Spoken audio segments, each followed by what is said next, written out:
life and work. Welcome. So, And that's the opener. so we want to know what has happened. Tell us the update about how everything went. There's a baby.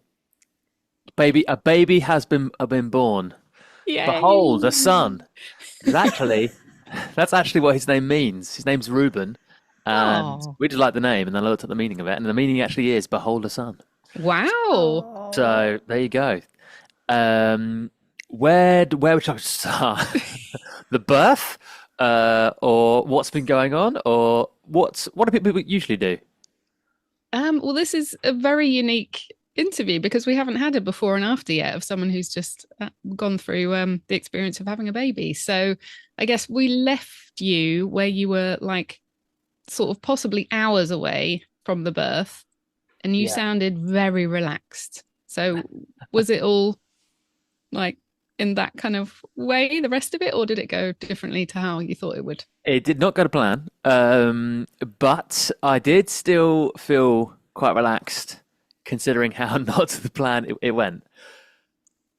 We were hoping, like obviously every single parent, for a water birth, and we were gonna go for a midwife-led like center, and then literally days before the birth, my wife tested positive for something called Strep B, which puts you on the high concern list. That's not the medical term, but you basically then have to go into the hospital. And we'd had a couple of miscarriages, so like our connection with the hospital was quite negative in that sense. But actually, and then so yeah, so that's the first thing. Like, okay, we're not going to go to the hospital. Then uh, my wife's waters broke, but she wasn't having contractions. So then we got to hospital, and they were like, "Okay, well, we might have to induce the baby, and we're gonna have, we could have a C-section, or you can try and have a natural birth." My wife still really wanted to have a natural birth, so God bless her, like laboured for 10, 12 hours. I can't remember how long how long, and in the end, she wasn't dilated enough, and we had to have a C-section. But it was really interesting because we'd read a lot about hypnobirthing going in, and obviously the ideal, like very dreamy. Oh my God, you're gonna breathe, and this baby's just gonna like drop out of you. Like it's basically like the stork is going to deliver things. You're gonna be absolutely fine, and uh, it did obviously not go to plan like that at all. But I did still, and I felt that we were really calm and clear in our decision making, which for me is really surprising because I am so bad at making decisions about pretty much everything. But it really helped. So I would still, if anybody is, thinking about having a baby, or or pregnant or anything like that, I definitely like the hypnobirth thing. For the absolute other extreme of hypnobirthing is perhaps not for everybody, and a bit too kind of, for want of a better word, kind of like a hippie kind of way of almost like of giving birth. But it really relaxed me and really made me feel like I understood everything that was going on, and yeah, still felt very, very relaxed.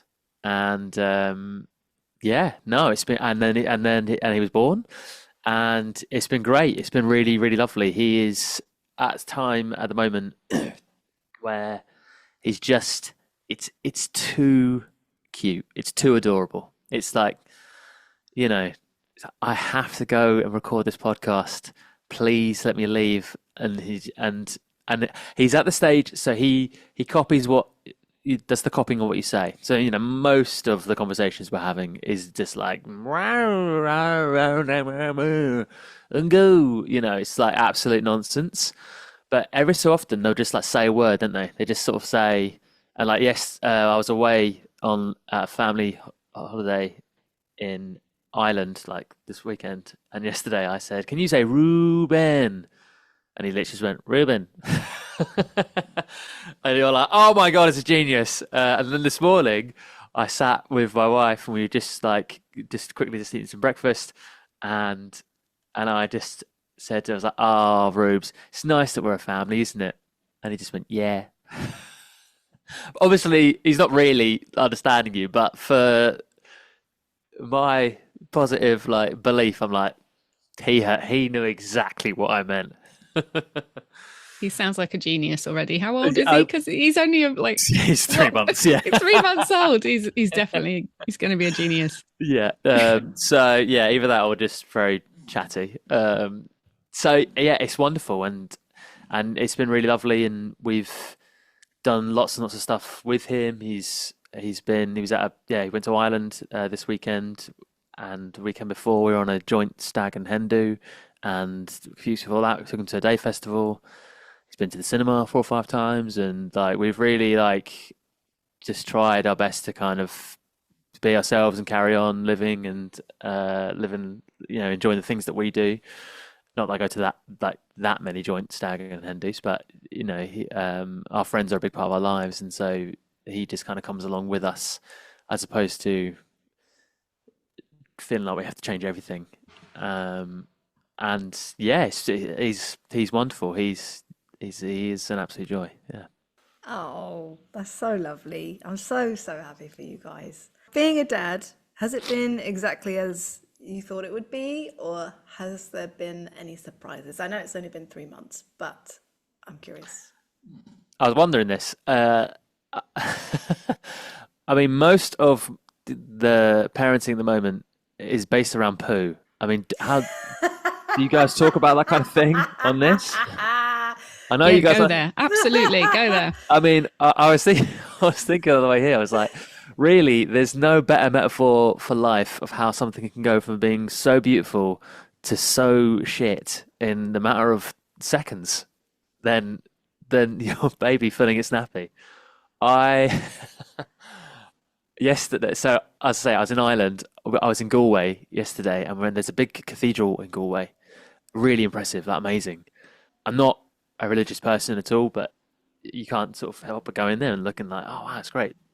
And some of my family members are like my particularly my grandma was a very Catholic Irish lady. She passed away many, many years ago. And sadly one of my uncles couldn't come to this family reunion. So I was taking a selfie of me and Reuben in the cathedral, and we just like lit a candle for my grandma and granddad, and I was just about to text my uncle to say, like, "Oh, we just lit a candle for you," and then he literally just, as I took it, just like filled his nappy, and I knew I was like, "This is up the back. This is what," and then it's like I was like, "This is surely a fantastic topic of conversation." Where's the most extreme place that you've found yourself in when your baby is like, right, okay, because this is what happened to me, right? So before it's raining in Galway, before we've gotten to the cathedral, and we've bought loads of stuff because we're gonna, after we go for dinner after the cathedral, we're gonna go home. So I had loads of stuff, and Chloe, my wife, is like, drop it off in the car. Drop stuff off in the car. I had loads of bags, didn't think about what things I had in them, put them in the car, caught up in the cathedral. Fast forward, Reuben fills the nappy. We then get to in this cathedral, they don't have a baby changing thing, but they do have a window ledge in their cathedral toilet that I have to do. But we do have the nappies in one bag in the pram, but the change of clothes are in the car. So it's proper like, okay, there's shit everywhere in this cathedral. It's up the back, like, but you just can't help but sort of like just laugh at it. That, like, 30 seconds ago you were maybe having a almost spiritual moment of like, oh, but look at this, isn't this lovely? And then and then in a flash, you're then changing, trying to change your baby on a windowsill in Galway Cathedral. So if anyone has been in that toilet, think of me and my son, because I've been there. I think that sums up parenting beautifully, actually. I also had to do it on the plane on the way Oh, back. yeah. That is what a test, right? It's Yeah. it's it's quite good fun, like because you're like sort of trying to wash your hands and like like hold them down with your elbow at the same time. It's like, and but like they had turbulence. I was like, this is extreme, but really good fun. It gets more Yes. extreme, right? As they get older and then they start battling with you when you're trying to put stuff. Oh my God, Uh, but you're in the training mode. If you can deal with yeah, this, then you're going to be good. I hope so. Yeah. Um, this wasn't what your question was. Was your question was about father? How was it? What was the question? Sorry. Has it been exactly how you thought it would be? I did think those sorts of situations would happen. Um, um, it's I guess it is really different to how it is. It's kind of yes and no. It is different a little bit to how I expected it to be in the sense of there's some things like I find obviously I knew that you would have this kind of overpowering like indescribable kind of love for your child, but I didn't really kind of also realize that, and I don't know if you get what I mean when I say this, but like how it's quite a lot like how you love your dog or love your pets. Do you know, like, do you know? So I don't actually have a dog, but before we had a kid, me and my wife, we did a thing called Rover, where you look after other people's dogs. And I'd have a dog for a week, and I would be like so in love with this dog. But it's like this weird, but it's it's weird. My mum listens to this, she'll be like, "You compared the baby to a dog." I'm furious, but I don't mean it like that. It's like, but it's this. It's a really strange kind of thing of like, you know how this pets can do no wrong. Like even like, and it's the same with the baby of like it's the same sort of thing of just like oh my God I'm like covered in shit or like this is so inappropriate time for you to do this right now, but you just don't care. And there's also like this innocence that they have that is like it's like the dog love button in the same way where until you own a dog or you look after them, you think like, why would you like pick up shit from a dog? Like, why? Why would you do? And then once you're in love with the dog, you're like, oh, so cool, of course I do it. And it's like that times 100 with a baby. And I didn't quite. I guess in that sort of way, I thought it'd be completely new feelings. You know, like it would. I maybe was expecting it to be something like, oh, I'm gonna. This is there's they're gonna. I don't know. There's gonna be this new like unbelievable drug that I've like never seen before that they're going to give me in the hospital and it's going to and actually it's a lot more like oh it's like a more intense version of lots of things that you felt and I feel like it's a lot more natural to me than I thought it would be even like holding a baby I would hold someone else's baby and I'd be like this is the I'm going to break this thing. It's the most awkward thing in the world. Like I can't. What did? Can you? And I would be like counting down the seconds of like one thing I thought this baby off of me. Like apart from like my close friends and my sister's kid, like most any other time, I'm like, oh yeah, it's really nice. But, this is so awkward. And then when it's your kid, you're just like, I could juggle with this thing. You're so it's weird how comfortable you are, and then now it's the other way around. I can see the other people being like, "Oh, I'll hold your baby if you." Of course, yeah, yeah, yeah. Like even my my friends are like, "You don't want to hold this baby, but I'm gonna make you do it anyway." And yeah, I guess that and kind of a bit of a metaphor for everything else in that same kind of way is it does feel a lot more natural than I expected. I do. Me and my sister were talking about this. My sister had a baby in January, so there's like 5 months between the kids, and I do feel like at the moment we're still in that.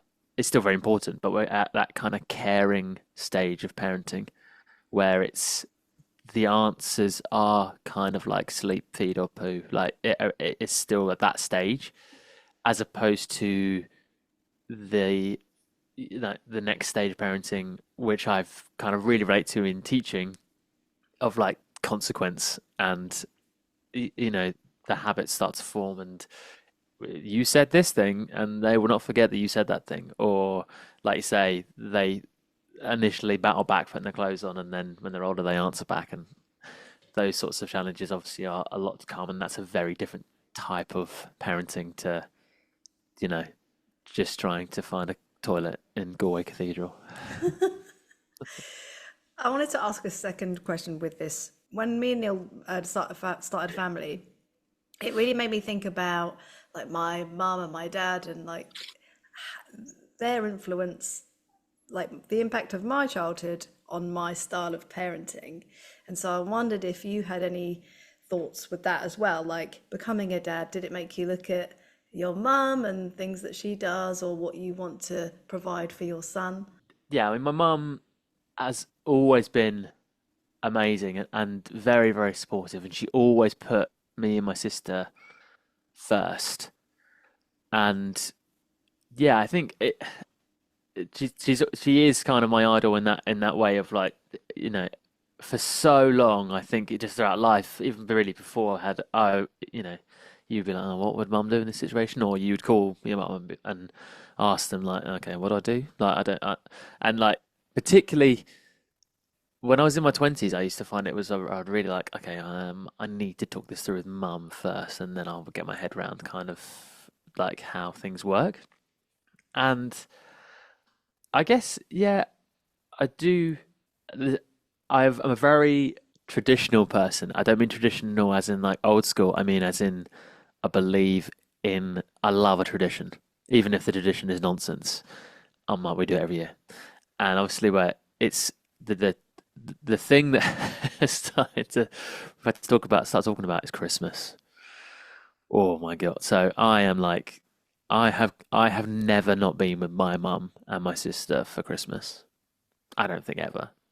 Like, so, and then this year it's like, what are we going to do? There's another child, and I can feel that feeling of like wanting him to feel the way that I do about Christmas, and having and having that feeling of wanting to be able to do everything. And I guess it's still early days to really kind of relate it maybe to exact examples of what my parents did and how they raised me.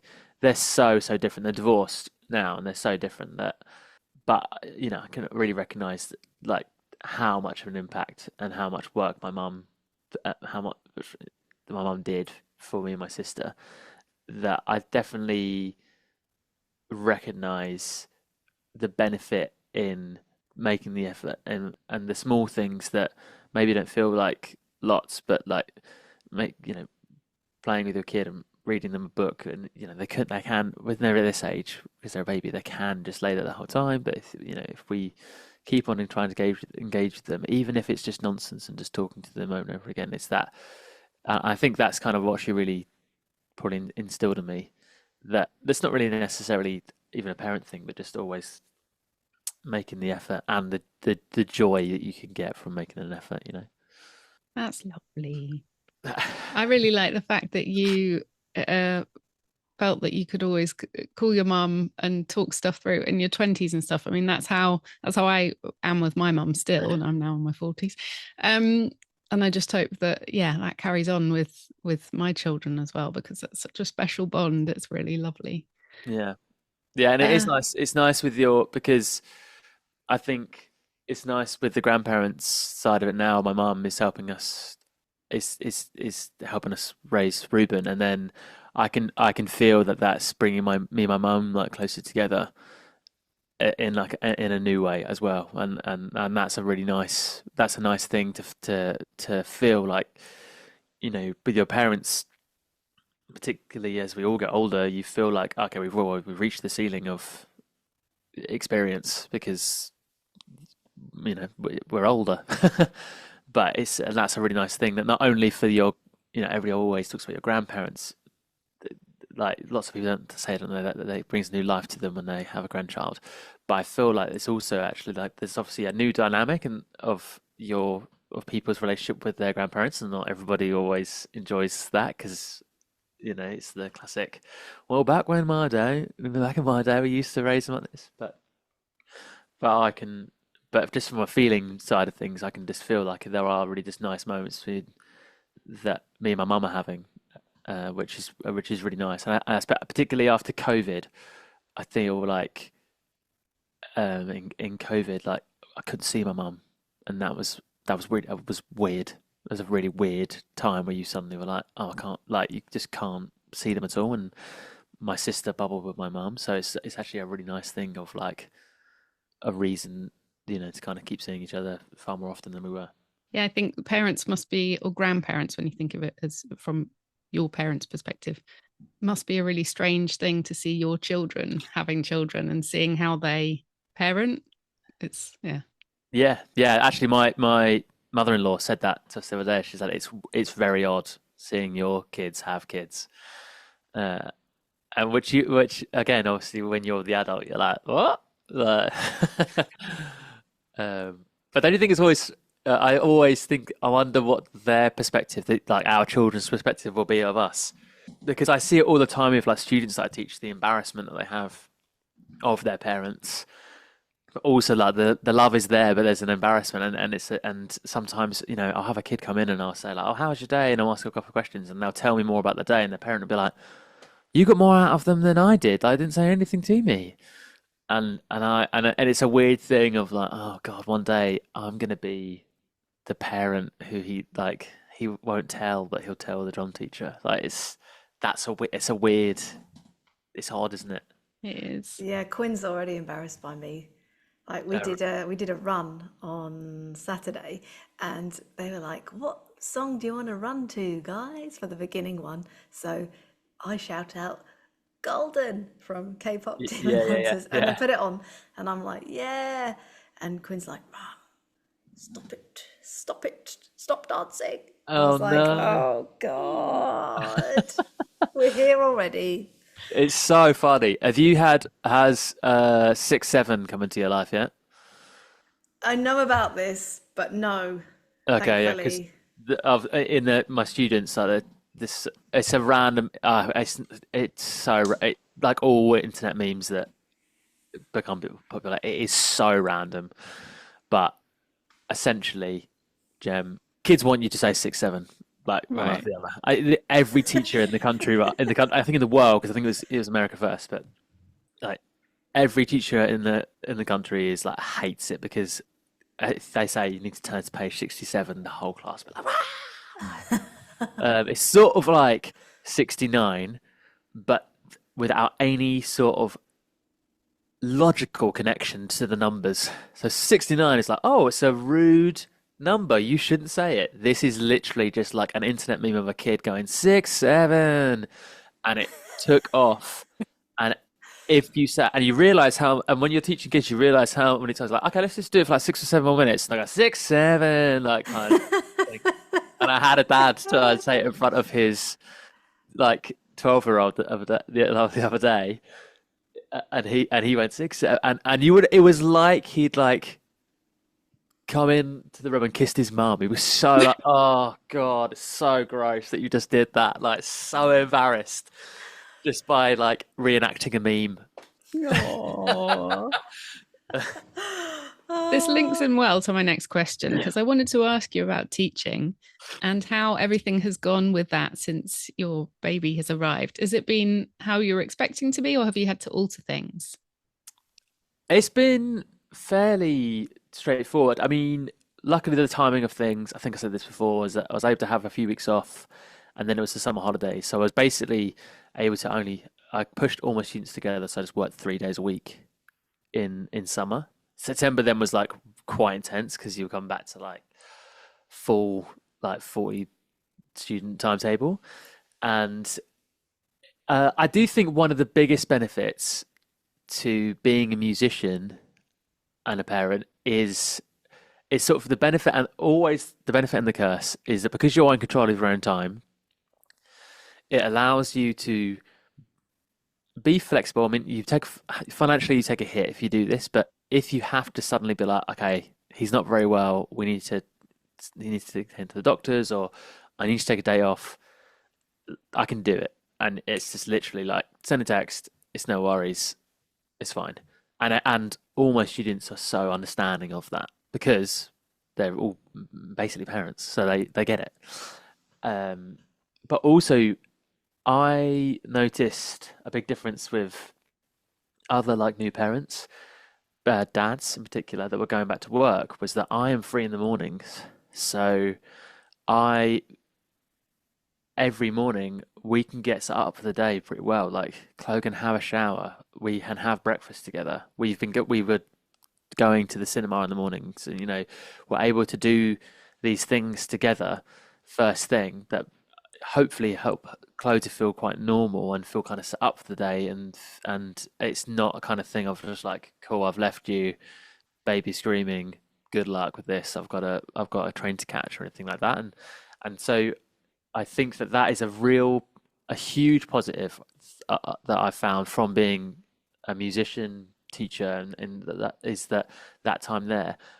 The downside obviously is that I kind of miss bedtime because I teach later on.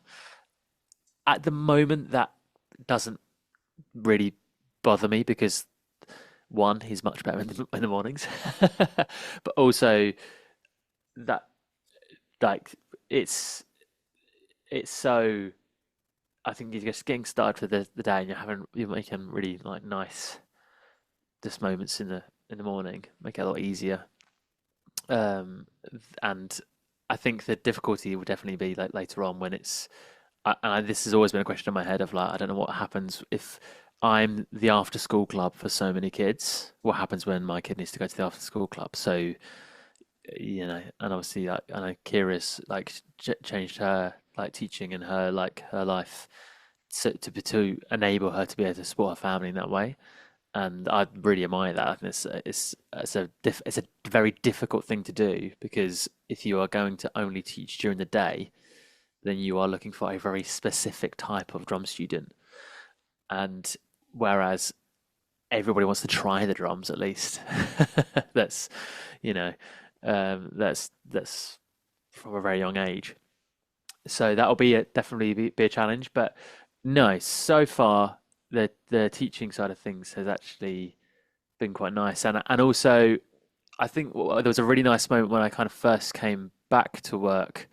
You have the natural thing of like you miss being at home with your family, you want to be with them, but then when you like exercise that muscle of like playing the drums or exercise that muscle of teaching, you're like, oh yeah, I love doing this. Great. And I did have a moment of being like, thank God I love my job. Like, thank God I love what I do because this is really lovely at home. And if I came to something here which was like terrible, this would be really, really hard. But because you're sort of been you're given loads of energy from the beautifulness that's happening at home, and then when you come into your lessons, you're like, oh, okay, cool. I actually feel really clear-minded, and I've actually got even more patience than I normally would because I'm in a good place, and that makes me a better teacher, and that makes me empathize with people a bit more, and also like things don't bother me maybe as much as they would. I'm not getting as wound up by certain moments. I say, yeah, give or take. So, what about with gigging? Because I think I might be completely wrong, but I felt like before Ruben came along, you were busy, weren't you? I didn't make it. I didn't make it to one of the gigs. Ah, Did I tell you that there were like three or four gigs all yeah. around the birth. I missed one, and he was being born. Wow. Um, so um, Where are you at with that then? Like going forward, have you got like the same hat on in terms of, oh, I want to gig when I can, or have your like expectations about that changed? not really, to be honest. I think because it's not like touring. You're always coming home. I mean, my wife is absolutely amazing. Like she's so understanding of my job and my passion for what I do, and and she just supports me in such a great way to kind of allow me to go and do those things where I don't feel guilt, like, and actually I feel like it's important. It's kind of like it's who I am. So, and but the gigs, I mean, to be honest, we that was our busiest time of the year. So also the gigs haven't. There's only kind of like four or five for the rest of the year anyway. So it's not too crazy. But also teaching, it is kind of thing because when if you're teaching till 9 o'clock like today, once the baby's asleep, it's kind of like there's no difference between getting in at 10 and getting in at one in some ways. Obviously, my wife would not say that. She would be much rather I'd be home supporting, and I say that's that's one of many reasons why I think she's so amazing. But the yeah, I think it doesn't at the moment it's not worrying me too much. He came along to watch. I did a gig with my drum group, like I do in the middle of town, but he hates having the headphones put on. So I don't think he really well. He can't. He's a baby. He was laying down. He can't watch many anyway. So, but I think most of it he spent just being walked around mauled on. But yeah. So no, it's not been too bad. But it was, yeah, but it has been really busy. Like my life has just been really busy recently with like all these different things going on. But luckily, he's been with me for all of those things, so it's actually been quite nice. Is there anything that you would plan differently if you could go back to just before the birth? Not have a gig on the day. Um, what do you mean by plan differently? As in, Or not necessarily plan, but is there anything that is, I mean, in regards to your work, really, is there anything that you would do differently if you kind of knew what you know now? I don't think so, but I feel like I'll say that and then there'll be something glaringly obvious afterwards. This is sort of the problem I have with being a bit too caught up in the moment. It would have been perhaps nicer if I'd had more time off from like not working at all.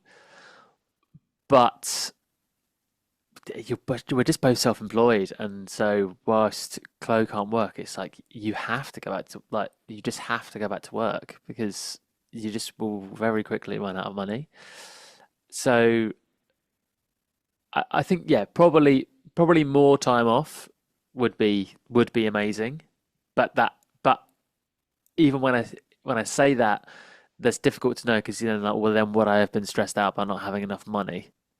And so that's a really I think you always want more time for sure. I think that just you want to every moment is different. They change like there were a couple of weeks, and it's still happening now, but there were a particular couple of weeks where I was coming home and I was like, this baby looks I've been gone like 6 hours. This baby looks completely different.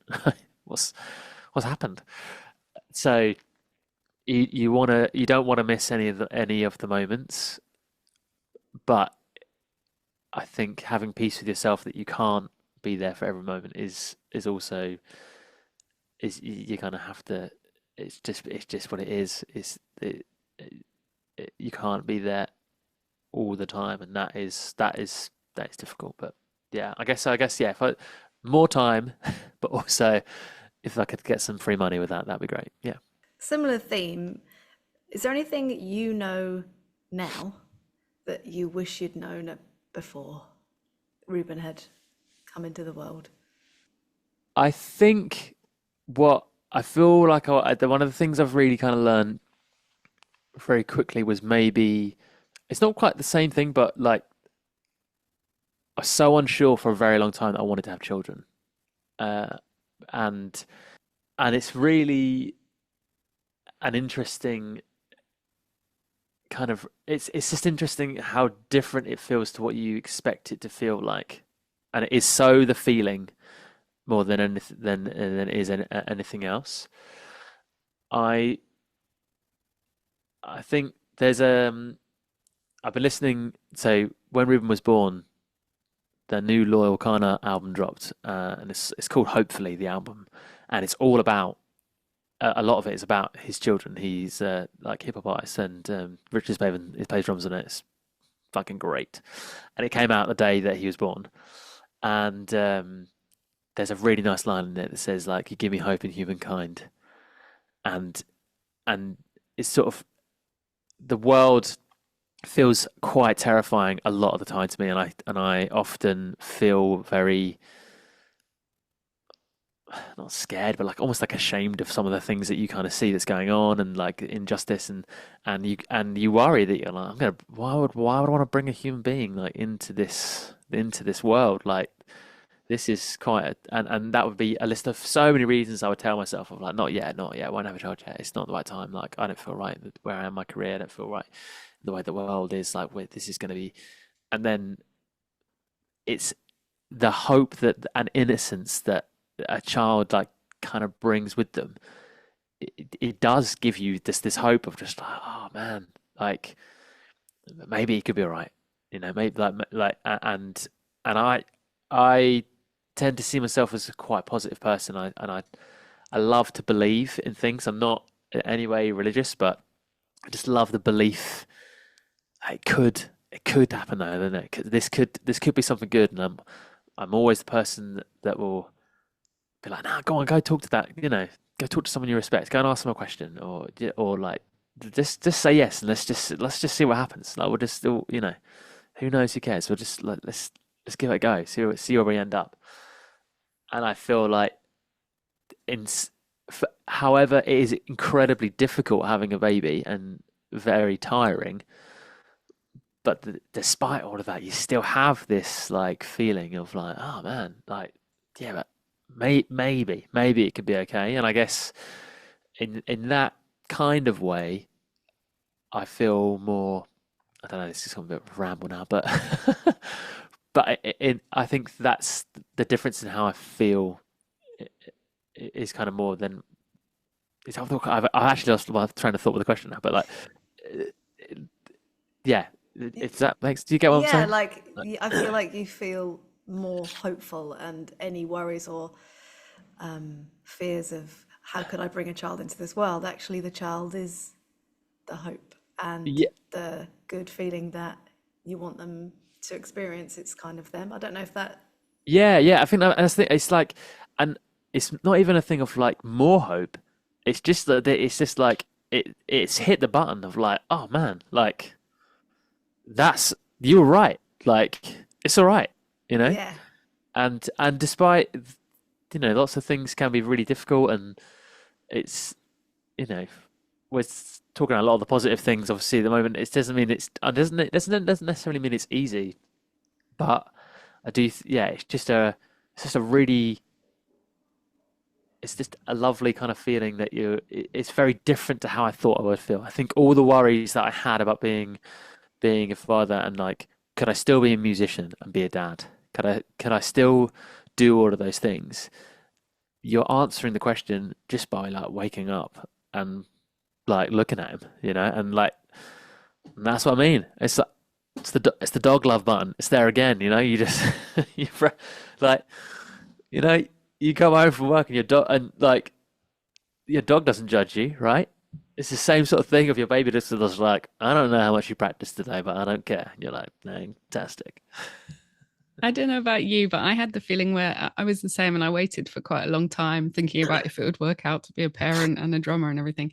And they're such cool little people that I think, oh man, I wish that I'd had them earlier because then I would have longer with them, which is Yes. that might sound really corny, Yeah. but No, I'm all for it. Yeah, totally. And like there was a wonderful moment. I was practicing the other day and I was practicing little plug for the UK drum show and I was practicing playing something whilst trying to talk it out loud over what I was playing. And it was like the first time like that Ruben like watched and then laughed and like reacted to you playing. And it's so simple. It's so funny with babies, isn't it? You just like they literally just look at you and you're like, "You're a person," and you're like, oh, "I am," and you realise I'm a person, and I do the thing that I do, and you've like laughed at it. So even if that show goes terribly, who cares? You approved of it for those 10 seconds. tell us Uh, what you're doing at the UK drum show then, because that was something that we were wanting to ask you about. so I've gone to the UK drum show. I don't know how. I've lost count of how many times I've gone. When it was in London, when it was Manchester, Liverpool. I don't know how many times they've done. I've gone for a very long time, and it's quite weird because I think if you know about the UK drum show and you know what it is, you put it on a pedestal. If you have no idea, like most of my students, you're like, what is it? And you have to like it's like a Comic-Con for drums.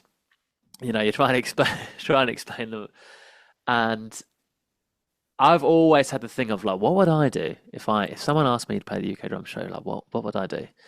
And I absolutely love going there.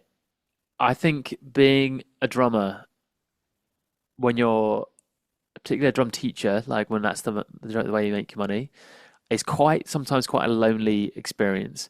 Not lonely in the sense that you teach lots of other students, but just this sort of you don't have anyone else above you a lot to like ask, like, am I doing the right thing? Is this like, should I be doing this? Are we all? And so when you go to the UK Drum Show and you're surrounded by people that are very much like yourself, you know, and like you guys, you kind of like you have all these things that like you can relate to. That you're like, oh man, like everybody is like in a barn with like flies flying around them because the mice have died. That's like everybody's in like just doing their thing and kind of get through it. And I always find it really inspiring experience. But I did always kind of notice that it's quite the same format for everybody you see. So it's like get up, play two, three songs, questions or education, couple more songs, goodbye, thank you, take it easy. And so I was always kind of like, I feel like this could be more fun in the sense of like what you do with your hour. And I also really enjoy going to the Edinburgh Fringe Festival, which I don't think you guys have been there before, but basically every comedian, theatre act, any kind of art get like 1 hour. And the beauty of it basically is like what are they going to do with their art in that hour? And so I kind of wanted to do something kind of fringe inspired for the UK Drum Show. Now, this is the kind of thing that in my head it's one thing, but we're going to find out. And that's why you should come and watch me at the UK Drum Show to see if it does kind of. But I basically they asked me quite early on, like, what's the title of my lesson, and I was still really kind of putting it together. And I was like, well, I kind of just want to get people like going. Like it's the first. I'm on first. It's the first thing that you might see if you come. If you're in early enough on Saturday, 10:30, Evan's Sound Advice Room. So I just want to get people like up for the weekend. I don't want to like. I don't have enough probably belief in myself that I'll be like, I'm going to blow your mind with this really, really complicated thing. I just want people to kind of feel good and have a good time and get involved. And the great thing is because everyone's going to be playing practice pads, like everybody in the room, it means that the nature of even just the room means that we can kind of have some fun with it. So I had this idea that it's going to be called the Practice Pad Party, and it's going to be a vibe. But the idea behind it essentially is that I'm going to go through what makes a good party, whilst also showing you how that makes a good practice session. That's my aim to kind of achieve but I'm doing a practice run through this weekend with a group of my students in a coffee shop in Chelmsford just to kind of see how it works. So you might have listened to this podcast and then gone to that lesson and be like, this is nothing like he said he was going to be in that podcast, which if that's the case, I apologize for. But but that's the goal. That's the intention basically, is to have a good time and just to kind of play with the convention a little bit and just try some different things out. And I think the nature of the room and everyone having a pair of sticks and everyone being on a practice pad means that hopefully that's going to be the kind of thing anyway, because it actually makes it a lot easier than trying to think about how we get more of the crowd involved when you're in a big room and everyone's sat on chairs without anything to play. But yeah, but it is an absolute, like, I text Kira because I am really, from years of being in a band, and it's like you're so used to people letting you down, like you expect it, right? So I am always full of belief that anything can happen, but I always now I'm equipped with the tool of like, but it probably won't. So just prepare yourself because we'll hope in fullness, but and so when this thing kind of came around, I was like, I think it is happening. I think it is happening. And then that poster dropped, and somebody else made a poster that I didn't have to make with my face on it.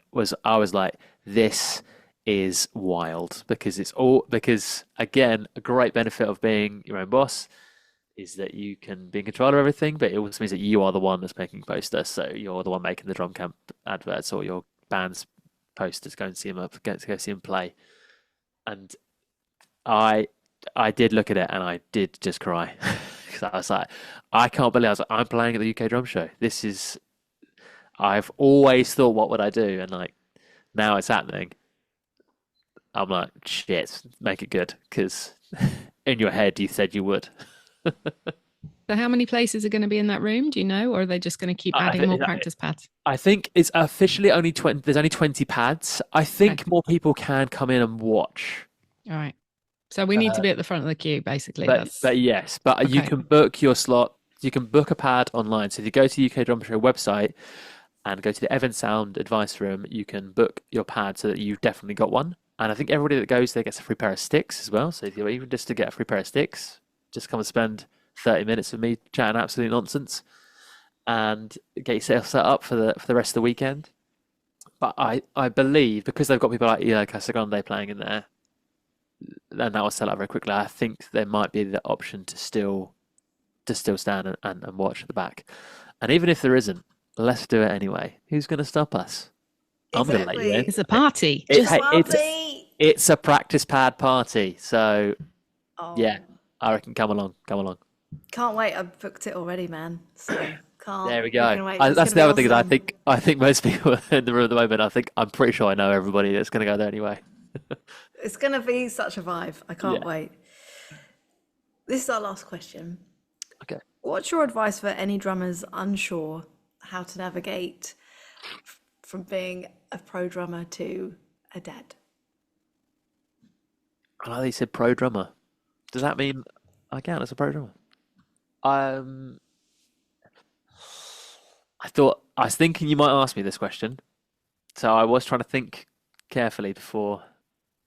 And I think the three things that have been key for me in feeling good about stuff is one, like communication with your partner is so key. And I've both learnt from making mistakes and from doing the right thing that it's just really important to check in with how you're both feeling and say how you're both feeling and but also just to recognize that what you do impacts them. So and where even if it is just going to be where you're going to be and you know when's that gig, even if the gig is miles off, still say when it is. And so I'd say communication, understanding, like understanding and empathizing a lot with, particularly if you are a male drummer listening to this, but like understanding that you will never be able to feel what your partner's going through, and like that it's such a challenge for the woman to give birth and to be and particularly like breastfeeding and all those sorts of things that if you have good communication and a good understanding, then I feel like that for me has been a real big part of kind of our success. Like we're a team and we work together well because of those two, those two kind of pillars. Um, and I think the third thing would be, and this is very hard because I do this a lot, is try not to overthink everything. Also, kind of, I guess what I mean more is like, don't put everything on a pedestal, you know, in that it's got to be this, it's got to be this way, it's got to be in this that certain thing because this is how it's gonna be. And it's kind of like me and my wife went in with such low expectations of how exhausted we were going to be and how difficult it was all going to be. But so far, it's a lot of things feeling really good. It doesn't mean that we're not still feeling those feelings of it being a challenge, but I feel like going in with that in your mind makes it a hell of a lot more more easy, and yeah, I think and just enjoy the moment as much as you can, like both in like there's like several times like I only play like drums in a wedding band, but even just like I've been playing wedding gigs and I've just felt like really good. I'm like, oh, can you believe like this is like how I'm earning money, like, and as a child now, like this is we are fucking doing it. Like this is it. Like it doesn't even have to be like the world's. It's not the world's greatest gig, but it's like we are earning money, and there is a child that's like happy to see you at home, and you're getting paid to play the drums. Like this, and I think kind of yeah. I think I'd say let's go again. Communication, understanding, and mindset is the one I'd say. I think the mindset is a really important one as well in terms of it's so interesting. Like I mentioned earlier, we've gone to like baby cinema. When we first had the baby, some days we're sort of like not up and dressed before like half 11, 12, like, and then like there's a baby cinema at like 9:30, and we're like 9:15 having breakfast in like the restaurant next to the cinema, and it's just that difference in mindset. I know it's not like a big achievement at all, but when your baby's only 6 weeks old and you're not sleeping a lot, it feels like one. But it was crazy that like we could literally like couldn't get like we would me and my wife used to before we had the baby we'd go for like a coffee we go and walk for coffee like every morning, be up and we go get coffee like and back and ready for work, and we couldn't like get anywhere near that. It was like we're both off work and we're kind of still not really leaving the house till like 11. And just like when we had to, the mindset of like, okay, we're going to get up, we're going to try and aim for this, and we could do it, And I think that the mindset of everything, like lots of people, or not lot, some people, when you say like, oh yeah, we've been to Ireland for 5 days with the baby, we went on a stag and hen do, took her to a festival, we've done all these things. People are like, I didn't leave the house. Like, what are you doing? Like, why are you doing all this stuff? Like, what's wrong with you? But our mindset was that we wanted to do those things, so we did them. And other people's mindset might be like, I don't want to leave the house.